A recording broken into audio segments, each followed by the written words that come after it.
ಓಂ ಶಾಂತಿ. ತಾರೀಕು 14/11/2024 ಪ್ರಾತಃ ಮುರುಳಿ. ಮಧುರ ಮಕ್ಕಳೇ, ಈ ಕಣ್ಣುಗಳಿಂದ ಏನೆಲ್ಲವೂ ಕಾಣಿಸುವುದೋ ಇದೆಲ್ಲವನ್ನೂ ನೋಡಿಯೂ ನೋಡದಂತಿರಿ. ಇದರಿಂದ ಮಮತೆಯನ್ನು ತೆಗೆಯಿರಿ, ಏಕೆಂದರೆ ಇದಕ್ಕೆ ಬೆಂಕಿ ಬೀಳಲಿದೆ. ಪ್ರಶ್ನೆ: ಈಶ್ವರೀಯ ಸರ್ಕಾರದ ಗುಪ್ತ ಕರ್ತವ್ಯ ಯಾವುದಾಗಿದೆ? ಅದನ್ನು ಪ್ರಪಂಚದವರು ತಿಳಿದುಕೊಂಡಿಲ್ಲ. ಉತ್ತರ: ಈಶ್ವರೀಯ ಸರ್ಕಾರವು ಆತ್ಮಗಳನ್ನು ಪಾವನ ಮಾಡಿ ದೇವತೆಗಳನ್ನಾಗಿ ಮಾಡುತ್ತದೆ. ಇದು ಬಹಳ ಗುಪ್ತ ಕರ್ತವ್ಯವಾಗಿದೆ. ಇದನ್ನು ಮನುಷ್ಯರು ತಿಳಿದುಕೊಳ್ಳಲು ಸಾಧ್ಯವಿಲ್ಲ. ಯಾವಾಗ ಮನುಷ್ಯರು ದೇವತೆಗಳಾಗುವರೋ ಆಗಲೇ ನರಕವಾಸಿಗಳಿಂದ ಸ್ವರ್ಗವಾಸಿಗಳಾಗಲು ಸಾಧ್ಯ. ಮನುಷ್ಯನ ಎಲ್ಲಾ ಚಾರಿತ್ರವನ್ನೇ ವಿಕಾರಗಳು ಕೆಡಿಸಿವೆ.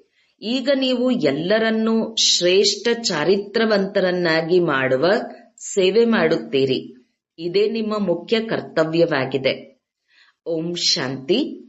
ಓಂ ಶಾಂತಿ ಎಂದು ಹೇಳಿದಾಗ ತಮ್ಮ ಸ್ವಧರ್ಮ ಮತ್ತು ಮನೆಯ ನೆನಪು ಬರುತ್ತದೆ. ಅಂದರೆ ಮನೆಯಲ್ಲಿ ಹೋಗಿ ಕುಳಿತು ಬಿಡುವಂತಿಲ್ಲ. ತಂದೆಗೆ ಮಕ್ಕಳಾಗಿದ್ದೀರೆಂದರೆ ಅವಶ್ಯಕವಾಗಿ ಸ್ವರ್ಗದ ಆಸ್ತಿಯು ನೆನಪಿಗೆ ಬರುತ್ತದೆ. ಓಂ ಶಾಂತಿ ಎಂದು ಹೇಳುವುದರಿಂದಲೂ ಪೂರ್ಣ ಜ್ಞಾನವು ಬುದ್ಧಿಯಲ್ಲಿ ಬಂದು ಬಿಡುತ್ತದೆ. ನಾನಾತ್ಮ ಶಾಂತ ಸ್ವರೂಪನಾಗಿದ್ದೇನೆ.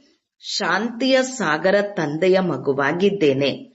ಯಾವ ತಂದೆಯು ಸ್ವರ್ಗದ ಸ್ಥಾಪನೆಯನ್ನು ಮಾಡುತ್ತಾರೆಯೋ ಆ ತಂದೆಯೇ ನಮ್ಮನ್ನು ಪವಿತ್ರರು, ಶಾಂತ ಸ್ವರೂಪರನ್ನಾಗಿ ಮಾಡುತ್ತಾರೆ. ಮುಖ್ಯ ಮಾತು ಪವಿತ್ರತೆಯದಾಗಿದೆ. ಒಂದು ಪವಿತ್ರ ಪ್ರಪಂಚ, ಇನ್ನೊಂದು ಅಪವಿತ್ರ ಪ್ರಪಂಚವಾಗಿದೆ. ಪವಿತ್ರ ಪ್ರಪಂಚದಲ್ಲಿ ಒಂದೂ ವಿಕಾರವಿರುವುದಿಲ್ಲ. ಅಪವಿತ್ರ ಪ್ರಪಂಚದಲ್ಲಿ ಪಂಚವಿಕಾರಗಳಿವೆ. ಆದ್ದರಿಂದ ವಿಕಾರಿ ಪ್ರಪಂಚವೆಂದು ಹೇಳಲಾಗುತ್ತದೆ. ಅದು ನಿರ್ವಿಕಾರಿ ಪ್ರಪಂಚವಾಗಿದೆ. ನಿರ್ವಿಕಾರಿ ಪ್ರಪಂಚದಿಂದ ಏಣಿಯನ್ನು ಇಳಿಯುತ್ತಾ ಇಳಿಯುತ್ತಾ ಮತ್ತೆ ವಿಕಾರಿ ಪ್ರಪಂಚದಲ್ಲಿ ಬರುತ್ತೀರಿ. ಅದು ಪಾವನ ಪ್ರಪಂಚ, ಇದು ಪತಿತ ಪ್ರಪಂಚವಾಗಿದೆ. ರಾಮರಾಜ್ಯ ಮತ್ತು ರಾವಣ ರಾಜ್ಯ ಇದೆಯಲ್ಲವೇ? ಸಮಯಕ್ಕನುಸಾರ ಹಗಲು ಮತ್ತು ರಾತ್ರಿ ಎಂದು ಗಾಯನವಿದೆ. ಬ್ರಹ್ಮನ ಹಗಲು ಮತ್ತು ಬ್ರಹ್ಮನ ರಾತ್ರಿ. ಹಗಲಿನಲ್ಲಿ ಸುಖ, ರಾತ್ರಿ ಎಂದರೆ ದುಃಖ. ರಾತ್ರಿಯು ಅಲೆಯುವಂತದ್ದಾಗಿರುತ್ತದೆ. ಹಾಗೆ ನೋಡಿದರೆ ರಾತ್ರಿಯಲ್ಲಿ ಯಾರೂ ಅಲೆದಾಡುವುದಿಲ್ಲ. ಆದರೆ ಭಕ್ತಿಗೆ ಅಲೆದಾಟವೆಂದು ಹೇಳಲಾಗುತ್ತದೆ. ಸದ್ಗತಿಯನ್ನು ಪಡೆಯಲು ತಾವು ಮಕ್ಕಳು ಇಲ್ಲಿಗೆ ಬಂದಿದ್ದೀರಿ. ನೀವಾತ್ಮಗಳಲ್ಲಿ ಪಂಚವಿಕಾರಗಳ ಕಾರಣ ಪಾಪವಿತ್ತು. ಅದರಲ್ಲಿಯೂ ಮುಖ್ಯವಾದುದು ಕಾಮವಿಕಾರವಾಗಿದೆ. ಇದರಿಂದಲೇ ಮನುಷ್ಯರು ಪಾಪಾತ್ಮರಾಗುತ್ತಾರೆ. ಇದಂತೂ ಪ್ರತಿಯೊಬ್ಬರೂ ತಿಳಿದುಕೊಂಡಿದ್ದಾರೆ. ನಾವು ಪತೀತರಾಗಿದ್ದೇವೆ. ಭ್ರಷ್ಟಾಚಾರದಿಂದ ಜನ್ಮ ತೆಗೆದುಕೊಂಡಿದ್ದೇವೆ. ಒಂದು ಕಾಮವಿಕಾರದ ಕಾರಣವೇ ಎಲ್ಲ ವಿದ್ಯಾರ್ಹತೆಯೂ ಹಾಳಾಗಿಬಿಟ್ಟಿದೆ. ಆದ್ದರಿಂದ ತಂದೆಯು ತಿಳಿಸುತ್ತಾರೆ, ಮಕ್ಕಳೇ, ಈ ಕಾಮವಿಕಾರವನ್ನು ಜಯಿಸಿದ್ದೇ ಆದರೆ ಜಗಜ್ಜೀತರು, ಹೊಸ ಪ್ರಪಂಚದ ಮಾಲೀಕರು ಆಗುವಿರಿ. ಅಂದ ಮೇಲೆ ಆಂತರಿಕವಾಗಿ ಇಷ್ಟೊಂದು ಖುಷಿ ಇರಬೇಕು. ಮನುಷ್ಯರು ಪತೀತರಾಗುವುದರಿಂದ ಏನನ್ನೂ ತಿಳಿದುಕೊಳ್ಳುವುದಿಲ್ಲ. ಈ ಕಾಮವಿಕಾರದಿಂದಲೇ ಎಷ್ಟೊಂದು ಹೊಡೆದಾಟಗಳಾಗುತ್ತವೆ. ಎಷ್ಟೊಂದು ಅಶಾಂತಿ ಹಾಹಾಕಾರವಾಗಿ ಬಿಡುತ್ತದೆ. ಈ ಸಮಯದಲ್ಲಿ ಪ್ರಪಂಚದಲ್ಲಿ ಹಾಹಾಕಾರವು ಏಕೆ ಇದೆ? ಏಕೆಂದರೆ ಎಲ್ಲರೂ ಪಾಪಾತ್ಮರಾಗಿದ್ದಾರೆ. ವಿಕಾರಗಳ ಕಾರಣವೇ ಅಸುರರೆಂದು ಕರೆಯಲಾಗುತ್ತದೆ. ನಾವು ಸಂಪೂರ್ಣ ಕವಡೆಯ ಸಮಾನ ಬೆಲೆಯಿಲ್ಲದವರಾಗಿದ್ದೆವು ಎಂಬುದನ್ನು ಈಗ ತಂದೆಯ ಮೂಲಕ ತಿಳಿದುಕೊಂಡಿದ್ದೀರಿ. ಬೆಂಕಿಯಲ್ಲಿ ಸುಡಲು ಇದು ಕೆಲಸಕ್ಕೆ ಬರುವಂತಹ ವಸ್ತುವಲ್ಲ. ಈಗ ನೀವು ತಿಳಿದುಕೊಂಡಿದ್ದೀರಿ, ಪ್ರಪಂಚದಲ್ಲಿ ಕೆಲಸಕ್ಕೆ ಬರುವ ವಸ್ತು ಯಾವುದೂ ಇಲ್ಲ. ಎಲ್ಲ ಮನುಷ್ಯ ಮಾತ್ರರಿಗೆ ಬೆಂಕಿ ಬೀಳಲಿದೆ. ಈ ಕಣ್ಣುಗಳಿಂದ ಏನೆಲ್ಲವೂ ನೋಡುತ್ತೀರೋ ಎಲ್ಲದಕ್ಕೂ ಬೆಂಕಿ ಬೀಳಲಿದೆ. ಆತ್ಮಕ್ಕೆ ಬೆಂಕಿ ಬೀಳುವುದಿಲ್ಲ. ಆತ್ಮವಂತೂ ಹೇಗೆ ಇನ್ಶೂರ್ ಆಗಿದೆ. ಆತ್ಮಕ್ಕೆ ಎಂದಾದರೂ ಇನ್ಶೂರ್ ಮಾಡಿಸುತ್ತಾರೆಯೇ? ವಿಮೆ ಮಾಡಿಸುತ್ತಾರೆಯೇ?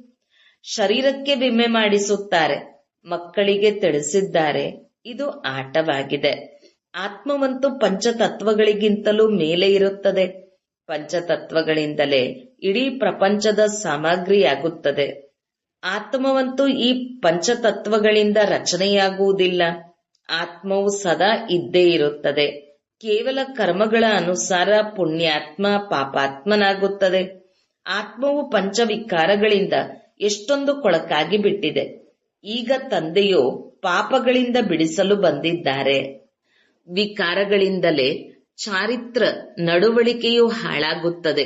ಯಾವುದಕ್ಕೆ ಚಾರಿತ್ರವೆಂದು ಹೇಳಲಾಗುತ್ತದೆ ಎಂಬುದು ಸಹ ಯಾರಿಗೂ ತಿಳಿದಿಲ್ಲ. ಪಾಂಡವರ ರಾಜ್ಯ ಕೌರವರ ರಾಜ್ಯವೆಂದು ಗಾಯನವಿದೆ. ಪಾಂಡವರು ಯಾರೆಂಬುದು ಸಹ ಯಾರಿಗೂ ತಿಳಿದಿಲ್ಲ. ಈಗ ನೀವು ತಿಳಿದುಕೊಳ್ಳುತ್ತೀರಿ, ನಾವು ಈಶ್ವರಿಯ ಸರ್ಕಾರದವರಾಗಿದ್ದೇವೆ. ರಾಮರಾಜ್ಯವನ್ನು ಸ್ಥಾಪನೆ ಮಾಡಲು ತಂದೆಯು ಬಂದಿದ್ದಾರೆ. ಈ ಸಮಯದಲ್ಲಿ ಈಶ್ವರಿಯ ಸರ್ಕಾರವು ಏನು ಮಾಡುತ್ತದೆ? ಆತ್ಮಗಳನ್ನು ಪಾವನ ಮಾಡಿ ದೇವತೆಗಳನ್ನಾಗಿ ಮಾಡುತ್ತದೆ. ಇಲ್ಲದಿದ್ದರೆ ದೇವತೆಗಳು ಎಲ್ಲಿಂದ ಬಂದರು ಎಂಬುದನ್ನು ಸಹ ಯಾರೂ ತಿಳಿದುಕೊಂಡಿಲ್ಲ. ಆದ್ದರಿಂದ ಇದಕ್ಕೆ ಗುಪ್ತ ಸರ್ಕಾರವೆಂದು ಹೇಳಲಾಗುತ್ತದೆ. ಇಲ್ಲಿರುವುದು ಮನುಷ್ಯರೇ, ಆದರೆ ಹೇಗೆ ದೇವತೆಗಳಾದರು? ಯಾರು ಮಾಡಿದರು? ದೇವಿ ದೇವತೆಗಳು ಸ್ವರ್ಗದಲ್ಲಿಯೇ ಇರುತ್ತಾರೆ ಅಂದ ಮೇಲೆ ಅವರನ್ನು ಸ್ವರ್ಗವಾಸಿಗಳನ್ನಾಗಿ ಯಾರು ಮಾಡಿದರು? ಸ್ವರ್ಗವಾಸಿಗಳಿಂದ ಮತ್ತೆ ನರಕವಾಸಿಗಳಾಗುತ್ತಾರೆ. ನರಕವಾಸಿಗಳಿಂದ ಪುನಃ ಸ್ವರ್ಗವಾಸಿಗಳಾಗುತ್ತಾರೆ. ಇದನ್ನು ನೀವು ಸಹ ತಿಳಿದುಕೊಂಡಿರಲಿಲ್ಲ ಅಂದ ಮೇಲೆ ಅನ್ಯರು ಹೇಗೆ ತಿಳಿದುಕೊಳ್ಳುತ್ತಾರೆ? ಸತ್ಯಯುಗಕ್ಕೆ ಸ್ವರ್ಗವೆಂದು, ಕಲಿಯುಗಕ್ಕೆ ನರಕವೆಂದು ಹೇಳಲಾಗುತ್ತದೆ. ಇದನ್ನು ಸಹ ನೀವು ಈಗಲೇ ತಿಳಿದುಕೊಂಡಿದ್ದೀರಿ. ಈ ನಾಟಕವು ಮಾಡಲ್ಪಟ್ಟಿದೆ.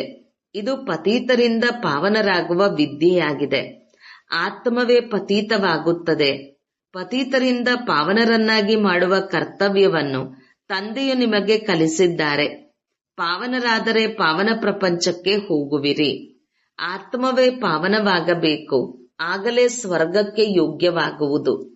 ಈ ಜ್ಞಾನವು ನಿಮಗೆ ಈ ಸಂಗಮ ಯುಗದಲ್ಲಿಯೇ ಸಿಗುತ್ತದೆ. ಪವಿತ್ರರಾಗುವ ಆಯುಧವೂ ಸಿಗುತ್ತದೆ. ತಂದೆಯೊಬ್ಬರಿಗೆ ಪತೀತ ಪಾವನನೆಂದು ಕರೆಯಲಾಗುತ್ತದೆ. ನಮ್ಮನ್ನು ಪಾವನ ಮಾಡಿ ಎಂದು ಕರೆಯುತ್ತಾರೆ.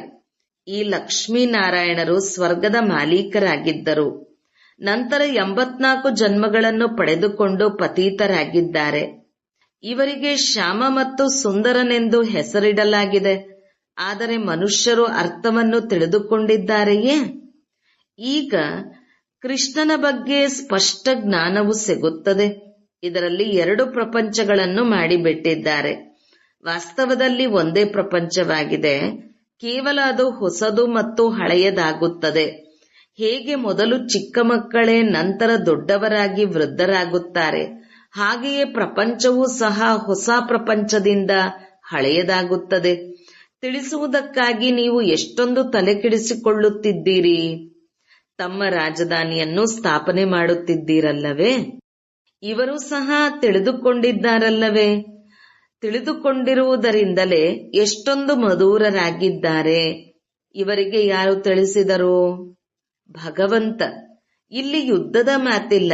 ಭಗವಂತನು ಎಷ್ಟು ಬುದ್ಧಿವಂತ ಮತ್ತು ಜ್ಞಾನಪೂರ್ಣರನ್ನಾಗಿ ಮಾಡುತ್ತಾರೆ. ಶಿವನ ಮಂದಿರದಲ್ಲಿ ಹೋಗಿ ನಮಸ್ಕಾರ ಮಾಡುತ್ತಾರೆ.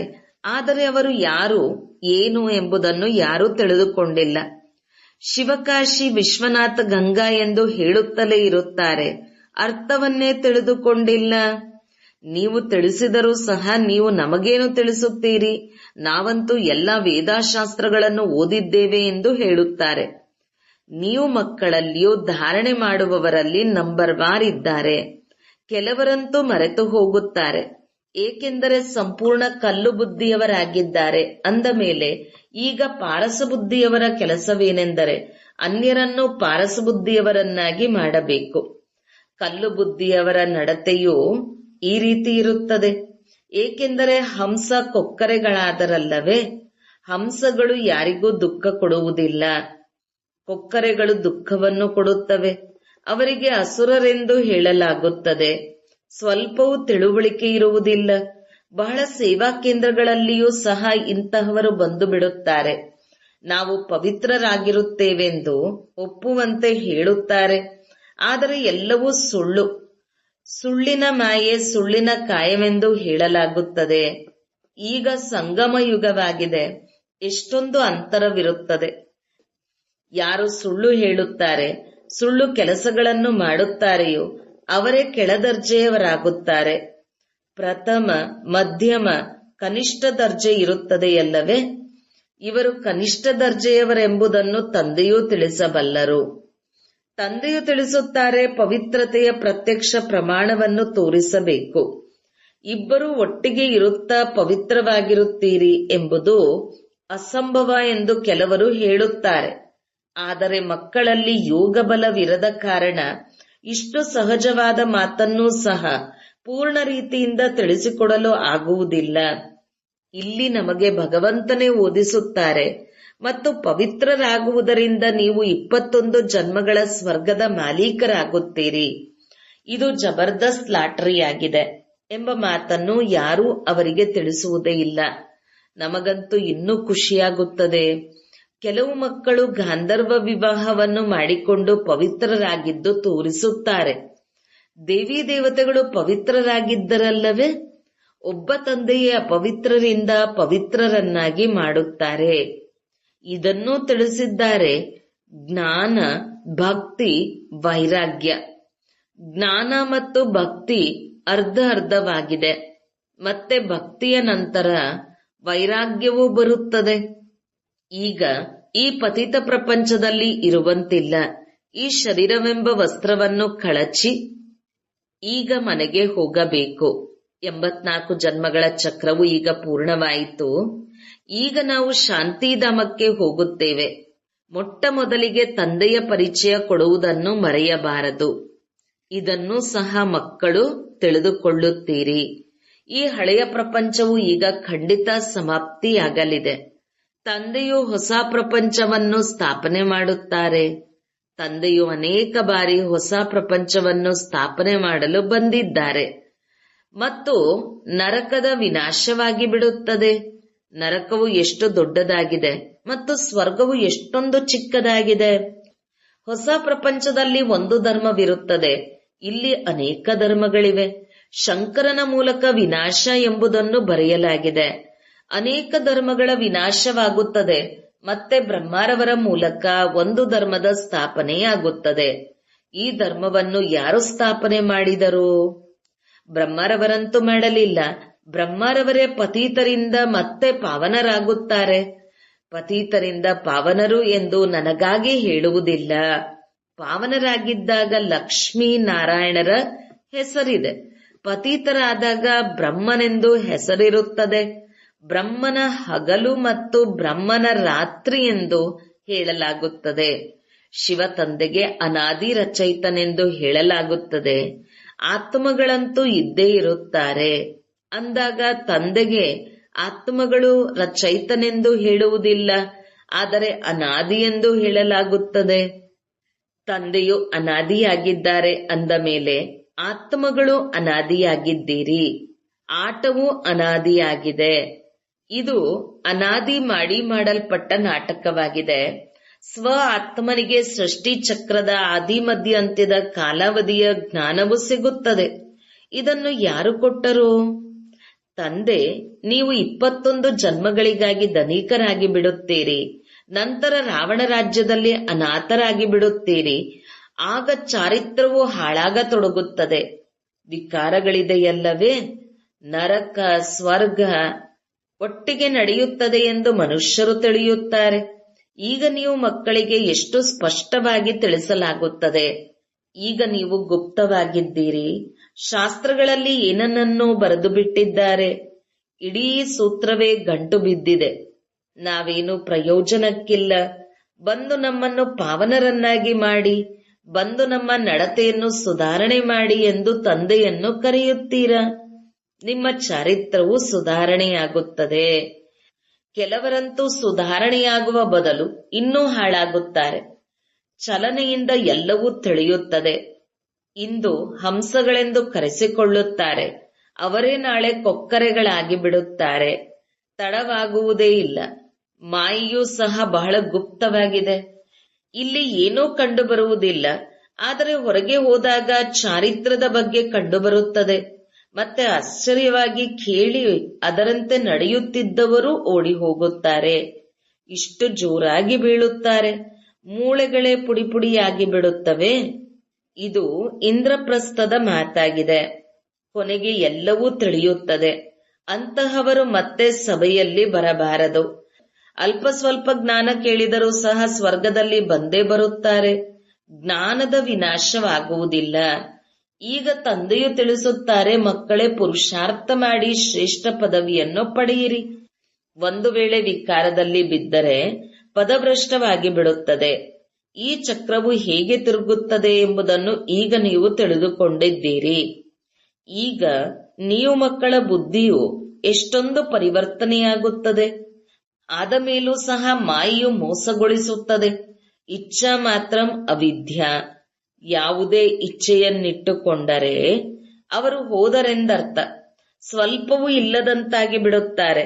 ಒಳ್ಳೊಳ್ಳೆಯ ಮಕ್ಕಳನ್ನು ಸಹ ಮಾಯೆಯು ಯಾವುದಾದರೊಂದು ಪ್ರಕಾರದಿಂದ ಮೋಸ ಮಾಡಿಬಿಡುತ್ತದೆ. ಮತ್ತೆ ಅಂತಹವನು ತಂದೆಯ ಹೃದಯವನ್ನೇರಲು ಸಾಧ್ಯವಿಲ್ಲ. ಕೆಲವು ಮಕ್ಕಳು ತಂದೆಯನ್ನು ಮುಗಿಸುವುದರಲ್ಲಿಯೂ ತಡ ಮಾಡುವುದಿಲ್ಲ, ಪರಿವಾರವನ್ನು ಸಮಾಪ್ತಿ ಮಾಡಿಬಿಡುತ್ತಾರೆ. ಇಂತಹ ಮಕ್ಕಳು ಇರುತ್ತಾರೆ. ಮಹಾನ್ ಪಾಪಾತ್ಮರಾಗಿದ್ದಾರೆ. ರಾವಣನು ಏನೇನು ಮಾಡಿಸಿಬಿಡುತ್ತಾನೆ. ಇದರಲ್ಲಿ ಎಷ್ಟೊಂದು ತಿರಸ್ಕಾರವೂ ಬರುತ್ತದೆ. ಇದು ಎಷ್ಟೊಂದು ಕೊಳಕು ಪ್ರಪಂಚವಾಗಿದೆ. ಇದರೊಂದಿಗೆ ಎಂದೂ ಮನಸ್ಸನ್ನಿಡಬಾರದು. ಪವಿತ್ರರಾಗಲು ಬಹಳ ಸಾಹಸವಿಡಬೇಕು.